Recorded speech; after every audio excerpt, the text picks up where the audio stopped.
संकट के बीच देश भर में राज्यसभा के चुनाव के लिए आज वोटिंग होनी है। आपको बताएं, आज झारखंड में 2 सीटों के लिए मतदान होने हैं। ऐसे में 2 सीटों के लिए वोट डाले जाएंगे। एक सीट पर तो जेएमएम के अध्यक्ष शिबू सोरेन की जीत पक्की है, वहीं दूसरी सीट के लिए बीजेपी के दीपक प्रकाश और कांग्रेस प्रत्याशी शहजादा अनवर के बीच टक्कर है। नया विधानसभा भवन में आपको बताएं, राज्यसभा के लिए मतदान के लिए ये पूरा विधानसभा तैयार किया गया है। आपको बता दें कि चुनाव के मतदान के लिए 2 बूथ होंगे। एक मुख्य बूथ होगा, जबकि दूसरे कमरे में एक दूसरा बूथ बनाया जाएगा। इसका उपयोग जरूरत पड़ने पर किया जाएगा। विधानसभा सचिवालय के अनुसार इस दूसरे बूथ को मिरर बूथ का नाम दिया गया है। आपको बताएं कि इस बूथ का उपयोग तभी होगा जब किसी मतदाता यानी विधायक की तबीयत खराब हो रहेगी। जिन विधायकों में कोरोना के लक्षण पाए जाएंगे, उन्हें मुख्य बूथ की जगह मिरर बूथ में वोट दिलाने की व्यवस्था की जाएगी। मतदान में सुबह 9 बजे से शुरू हो जाएगा और मतदाता शाम 4 बजे तक वोट डाल सकेंगे और इसके बाद शाम 5 बजे से वोटों की गिनती शुरू हो जाएगी। आपको बताएं कि हाल में चुनाव अधिकारी, ऑब्जर्वर, रिटर्निंग अधिकारी, प्रत्याशी, पार्टी के पोलिंग एजेंट समेत लगभग 2 दर्जन अधिकारी वहां पर मौजूद रहने वाले हैं और इस दौरान सोशल डिस्टेंस के साथ सभी को बैठना होगा। मतदान केंद्र में एक बार में 3 वोटर ही जा सकेंगे। बाकी मतदाता केंद्र के बाहर सोशल डिस्टेंसिंग बनाते हुए लाइन में रहेंगे। हालांकि उनके लिए मतदान केंद्र के अगल बगल कमरे में बैठने के इंतजाम भी किए गए हैं। मतदान के लिए सोशल डिस्टेंसिंग का पूरा ख्याल रखा जाएगा। हर विधायक को मास्क पहनना इस दौरान जरूरी होगा। प्रवेश से पहले सैनिटाइज और खुद को स्क्रीनिंग वहां पर उनकी की जाएगी और ये सारी चीजों की वहां पर व्यवस्था की गई है।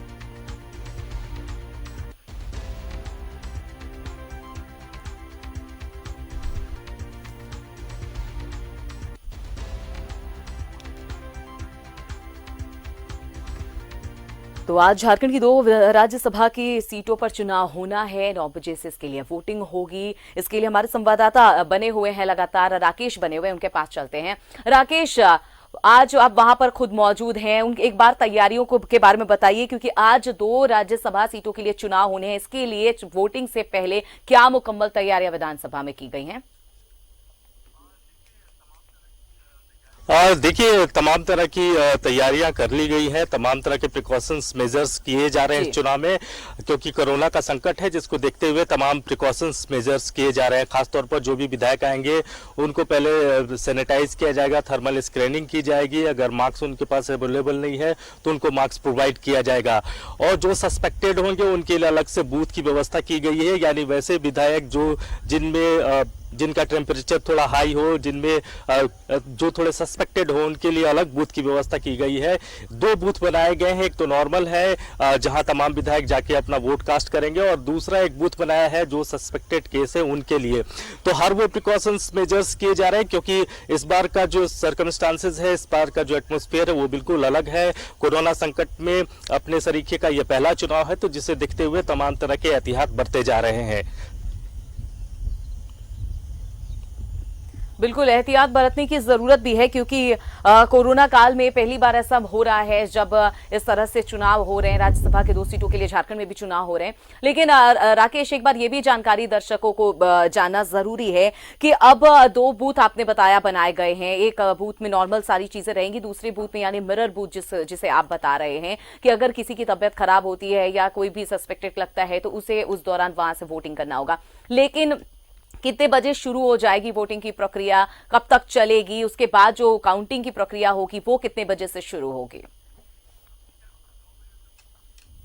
देखिए, अभी तक 9 बजे से वोटिंग की जो प्रक्रिया है वो शुरू हो जाएगी और शाम 4 बजे तक आप जो विधायक है वो अपना वोट कास्ट कर सकते हैं। यानी 9 से 4 तक की वोटिंग की प्रक्रिया की समय दी गई है और 5 बजे से काउंटिंग होगा। तो ये तमाम जो समय है उसी समय के बीच में तमाम विधायक पहुंचेंगे। हालांकि जो सूचना है कि एनडीए के तमाम जो विधायक हैं वो एकजुटता के साथ परिचय देते हुए विधानसभा पहुंचेंगे और उसी तरीके की एकजुटता का परिचय देते हुए यूपीए के विधायक भी, तमाम जो यूपीए फोल्डर के जो विधायक हैं वो एक साथ विधानसभा पहुंचेंगे। तो इसी तरह की तैयारी है दोनों तरफ से और 9 बजे से चूंकि वोटिंग की प्रक्रिया शुरू हो जाएगी तो उम्मीद की जानी चाहिए कि उस समय से कुछ विधायकों के आने का सिलसिला शुरू हो जाएगा। लेकिन जो जानकारी जानकारी मिल रही है कि एनडीए के तमाम विधायक एक साथ ही पहुंचेंगे। उसी तरह यूपीए के जो तमाम विधायक हैं, चाहे झारखंड मुक्ति मोर्चा के विधायक हों, कांग्रेस के विधायक हों, इसके अलावा माले हैं, एनसीपी है, ये तमाम जो विधायक हैं वो एक साथ पहुंचने की बात कही गई है। तो तैयारी मुकम्मल है और अब इंतजार कुछ घंटों का है। कुछ घंटों के बाद चूंकि वोटिंग की प्रक्रिया शुरू हो जाएगी और विधायकों के आने का सिलसिला भी शुरू हो जाएगा। हालांकि अमिता, मैं आपको एक जानकारी दे दूं, जब हम यहाँ पहुंच रहे थे विधानसभा, तो उस दौरान हमने देखा कि कई विधायक मंत्री मॉर्निंग वॉक के लिए विधानसभा पहुंचे थे। जिसमें बादल पत्रलेख से हमारी मुलाकात हुई, वो मॉर्निंग वॉक के लिए पहुंचे थे। तो चूंकि कई विधायक 2 दिनों से रांची में है, तो उस दौरान वो लगातार विधानसभा में ही आते हैं और सुबह मॉर्निंग भी वॉक भी हो जाती है, उनकी एक्सरसाइज भी हो जाती है। तो उसके मद्देनजर भी आज कई विधायक और मंत्री अभी इसी परिसर के आसपास में मौजूद हैं। अमिता, बिल्कुल, लेकिन राकेश, इन सबके बीच एक बात ये भी जानना बहुत ज्यादा जरूरी होगा, क्योंकि इससे पहले जब एक डेट राज्यसभा चुनाव के लिए मुकर्रर की गई थी कि इस मंथ में होगा, लेकिन कोरोना की वजह से ये सारी चीजें टल गई थी पूरे देश भर में, जहां जहां भी चुनाव होने थे राज्यसभा को लेकर। लेकिन अब जब चुनाव हो रहा है, तो ऐसे में लगातार हमने देखा है कि हर कोई अपनी रणनीति दोनों दल बनाते हुए दिखे। कहा जाता है कि राज्यसभा चुनाव में ये खेल होते हैं, विधायक लोगों कब पाला बदलते हुए देखा गया है। ऐसे में कितनी धड़कन तेज हैं, क्या कुछ आज होगा, एक बार बताइए। नहीं, बिल्कुल, देखिए, कल रात तक हमने देखा कि बैठकों का दौर जारी रहा। यूपीए की भी बैठक हुई देर शाम मुख्यमंत्री आवास में। उससे पहले कांग्रेस विधायक दल की बैठक आहूत की गई थी। इसके अलावा इरफान अंसारी ने भी अपने यहाँ भोज पर तमाम यूपीए विधायकों के जो यूपीए फोल्डर के जो तमाम विधायक हैं, खुद मुख्यमंत्री भी उनके यहाँ पहुंचे थे। तो तमाम तरह की कसरतें, एक्सरसाइज देर रात तक चलती रही है और जो आंकड़े हैं वो कहीं ना कहीं ये बताने के लिए काफ़ी है कि जो 2 सीट है उसमें यूपीए की तरफ से शिबू सोरेन, जो कि झारखंड मुक्ति मोर्चा के प्रत्याशी हैं, उनका पलड़ा भारी है। लगभग उनकी जीत तय मानी जा रही है। आप कह सकते हैं कि तीसरी बार शिबू सोरेन जो है वो राज्यसभा जाने के लिए एक तरीके से आप बिल्कुल तैयार है। बस थोड़ी औपचारिकता बाकी है क्योंकि आंकड़े उनके पक्ष में है। 29 विधायक जो हैं वो झारखंड मुक्ति मोर्चा के खाते में है और प्रथम वरीयता के हिसाब से अगर आप देखें तो एक प्रत्याशी को जीतने के लिए 27 वोटों की जरूरत पड़ेगी। तो ऐसे में अगर आंकड़ों के लिहाज से अगर अमिता आप देखें तो शिबू सोरेन का राज्यसभा जाना लगभग तय माना जा रहा है। दूसरी तरफ अगर आप एनडीए फोल्डर की बात करें तो वहां से चूंकि दीपक प्रकाश बीजेपी के जो प्रदेश अध्यक्ष हैं वो चुनावी मैदान में है, वो प्रत्याशी हैं, उनके भी जीतने के आसार लगभग तय माने जा रहे हैं। अगर आंकड़ों के लिहाज से देखें शाहजादा अनवर के लिए थोड़ी परेशानी है, लेकिन अगर आप राज्यसभा के इतिहास को देखें तो बीचे कई समय में बहुत सारे सरप्राइजेज हुए हैं और इस बार भी कांग्रेस को उम्मीद है कि कुछ सरप्राइजेज होंगे, कुछ क्रॉस वोटिंग होगा जिसका उनको उम्मीद है और उसी उम्मीद पर वो लगातार दम भी भर रहे हैं। उनको लग रहा है कि यूपीए दोनों सीट जो है यूपीए के खाते में होगा।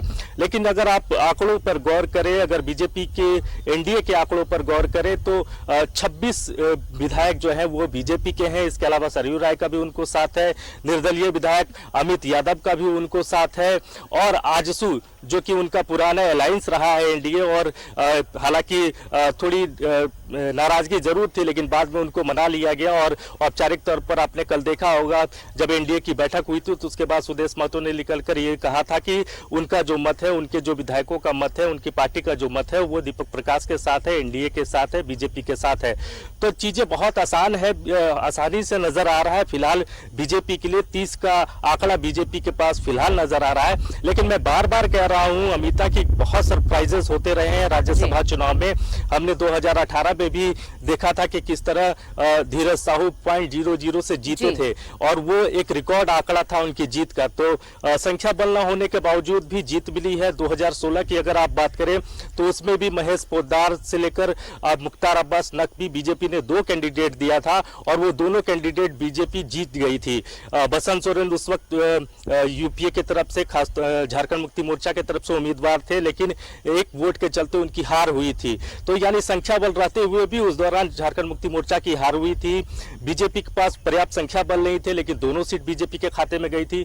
तो इस तरह के सरप्राइजेस होते रहे हैं विधानसभा में, क्रॉस वोटिंग होते रहा है और विधानसभा का ये इतिहास रहा है। बीते 10 वर्ष की अगर आप इतिहास को अगर आप देखें तो हमेशा ये सवालों के घेरे में रहा है, विवादों में रहा है।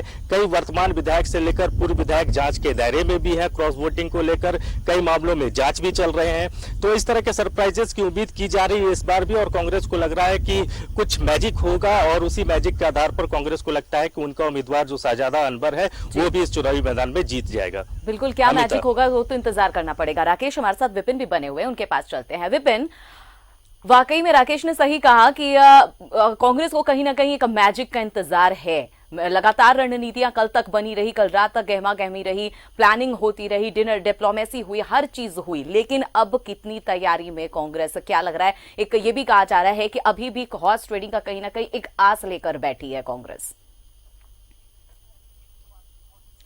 जी देखिए, ऐसी बात नहीं, हॉर्स ट्रेडिंग की बात को लगातार कांग्रेस जो है खारिज करती आ रही है, लेकिन जो रणनीति बीते 48 घंटों में बनाई गई है उसका परिणाम शाम 5 बजे सामने आएगा कि कांग्रेस को कितनी सफलता मिल पाई अपने उम्मीदवार के पक्ष में वोट को गोलबंद करने में। क्योंकि लगातार अगर बात की जाए तो चाहे वो मुख्यमंत्री जो कि यूपीए के लीडर है झारखंड में, उनका बयान आता रहा है कि जो दोनों उम्मीदवार है गठबंधन के, उनके पक्ष में आंकड़ा है और इस आंकड़े के लिए जो रणनीति अपनाई गई है उसका खुलासा नहीं किया जा सकता है। लेकिन एक चीज जरूर है अमिता कि अगर झारखंड में अभी दलगत आंकड़ा हम देखें विधानसभा का तो कुल 79 विधायक हैं, और अगर पेपर में अगर इसकी काउंटिंग हम करते हैं तो उस हिसाब से तो जरूर एक सीट भाजपा को और एक सीट झारखंड मुक्ति मोर्चा को जाना लगभग तय है जो विधायकों की संख्या है। लेकिन यहाँ पर झारखंड अगर बहुत चर्चित रहा है कई राजनीतिक मुद्दों की वजह से, तो उसमें से एक राज्यसभा का चुनाव भी रहा है। अलग राज्य बनने के बाद कई उतार चढ़ाव झारखंड में राज्यसभा के चुनाव के दौरान देखने को मिले हैं। यहाँ से निर्दलीय उम्मीदवार भी राज्यसभा के लिए निर्वाचित होकर पहुंच चुका है, या फिर हम यूं कहें कि रूलिंग पार्टी के 2 उम्मीदवार में से एक उम्मीदवार भी यहां पर चुनाव हार चुका है। फिर अगर 2016 की बात करें तो तब जब जेएमएम ने बसंत सोरेन को अपना उम्मीदवार बनाया था, उस वक्त पेपर में जेएमएम के पास 30 विधायकों का वोट हुआ करता था, लेकिन जेएमएम का उम्मीदवार चुनाव हार जाता है। तो इसलिए झारखंड में राज्यसभा के चुनाव में जब तक परिणाम ना आ जाए, हर तरह की रणनीति, हर तरह के दावों पर कोई खुलकर विश्वास नहीं कर पाएगा, क्योंकि परिणाम ने इससे पहले चौंकाया है। और आज की अगर बात करें तो दिन के 9 बजे से चुनाव की प्रक्रिया जो है वो शुरू होगी। और अमिता मैं दिखाने की कोशिश करूंगा ये जो नया विधानसभा है जहां के वेस्ट पोर्टिको के अंदर 2 पोलिंग बूथ बनाए गए हैं, क्योंकि कोविड-19 की वजह से 26 मार्च को जब चुनाव स्थगित हुआ था तो उसके बाद ये तय किया गया था कि जब स्थितियां सामान्य हो जाएंगी तो उसके बाद चुनाव की प्रक्रिया जो कराई जाएगी। तो ये वेस्ट पोर्टिको जो है विधानसभा का, वहां पर चुनाव की प्रक्रिया 9 बजे से शुरू होनी है और 2 बूथ बनाए गए हैं। 2 बूथ में इस बार इसलिए वोटिंग कराया जा रहा है क्योंकि अगर कोई विधायक यहां पर आने के बाद अगर जांच में ऐसा लगता है कि वो संदिग्ध है कोविड-19 के, तो ऐसे में उनके लिए मिरर बूथ अलग से बनाया गया है, जहां से वेबकास्टिंग के जरिए जो पोलिंग एजेंट उनके पार्टी के होंगे वो उनको वोट कास्ट करते हुए देख सकेंगे, यानी कि किसी तरह का ऑब्जेक्शन ना हो। और अगर बात की जाए सुरक्षा की, जो कोविड-19 से निपटने की तैयारियां हैं उसे भी विधानसभा की तरफ से पूरी कर ली गई। हर विधायक के लिए मास्क और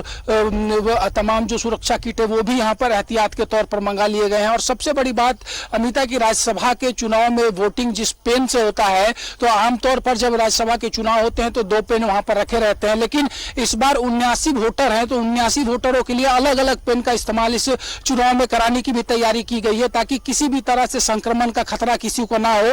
तो एहतियात भी पूरी तरह से बरता गया है। इस चुनाव को हम एक तरह कहें तो हेल्थ सेक्टर के जरिए भी अच्छे तरीके से निपटाने का। जहां तक अब रणनीति की बात है, आंकड़े की बात है, तो आज का दिन कई मायनों में ऐतिहासिक भी हो सकता है। सबसे बड़ी बात की लगभग 1 साल के इंतजार के बाद गुरुजी का संसदीय राजनीति में वापसी होने की पूरी संभावना है। जिस तरह से जो आंकड़े हैं वो बता रहे हैं कि गुरुजी का राज्यसभा के लिए निर्वाचित होना तय है। तो ऐसे में जब पिछली साल लोकसभा का चुनाव वो हार गए थे, उसके बाद से ही अटकलें लगाई जा रही थी कि राज्यसभा की जब बारी आएगी तो राज्यसभा के लिए झारखंड से जेएमएम जो है गुरुजी को अपना उम्मीदवार बना सकता है। वही कुछ यहाँ पर हुआ, और जितना मुझे याद है संभवतः दूसरी बार राज्यसभा के लिए गुरुजी निर्वाचित होंगे। इससे पहले 2002 में बीजेपी की मदद से शिबू सोरेन राज्यसभा तक पहुंच चुके हैं। 2002 में उन्हें आंदोलनकारी के नाते बीजेपी का समर्थन मिला था। और आज की बात अगर करें तो 3 उम्मीदवार चुनावी मैदान में बीते 48 घंटे में हर वो रणनीति, हर वो बैठकों की दौर में कवायद चली है, जिससे कि परिणाम जो विभिन्न गठबंधन या फिर अपने राजनीतिक दल के उम्मीदवार है वो अपने पक्ष में करने में जुटे हुए हैं। लेकिन अब कुछ घंटों का खेल है, उसके बाद स्थिति स्पष्ट हो जाएगी कि राज्यसभा की इन 2 सीटों पर किसने बाजी मारी है। बिल्कुल, स्थिति कुछ समय बाद स्पष्ट हो जाएगी कि किसने इन दोनों सीटों पर बाजी मारी है। हालांकि एक सीट पर सभी को पता है शिबू सोरेन के बारे में कि उनकी जीत अब पक्की है। तमाम जानकारी के लिए बहुत बहुत शुक्रिया राकेश, आपका भी, विपिन आपका भी। तो इस तरह से हमने देखा है कि राजकेरण में 2 सीटों पर 3 उम्मीदवार है, लेकिन एक सीट पर मुकाबला दीपक प्रकाश और शहजादा अनवर में है। वो काफी दिलचस्प होगा मुकाबला देखना।